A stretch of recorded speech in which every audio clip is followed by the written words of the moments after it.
এই সরকারের উচিত ছিল রাজনৈতিক সমঝোতা করা, সেটা না করে সরকার করল রাজনৈতিক অনৈক্য। ফলাফল বাংলাদেশ আজকে একটি রাজনৈতিক সংঘাতের সম্মুখীন হতে যাচ্ছে। আজকে বাংলাদেশে ভবিষ্যতে আমরা এই ধরনের অ্যানার্কি, এই ধরনের অরাজকতা দেখতে পাচ্ছি। সেই অরাজকতার মধ্যেও সঠিক রাজনীতি করে যাচ্ছে জাতীয় পার্টি। সেই অরাজকতার মাঝেও সঠিক দেশ চালানোর নির্দেশনা, গাইডেন্স, উপদেশ দিয়ে যাচ্ছে জাতীয় পার্টি।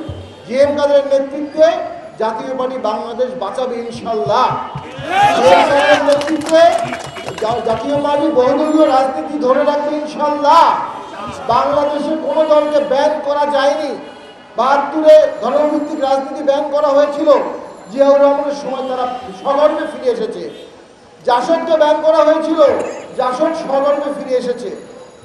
পরবর্তীতে এই সরকারের আমলে, বিগত আওয়ামী লীগ সরকারের আমলে জামাতকে দুবার ব্যান করা হয়েছিল, জামাত আবার ফিরে আসছে।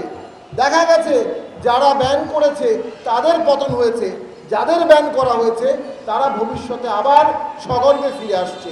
এটাই বাংলাদেশের রাজনীতির ইতিবাদ্য।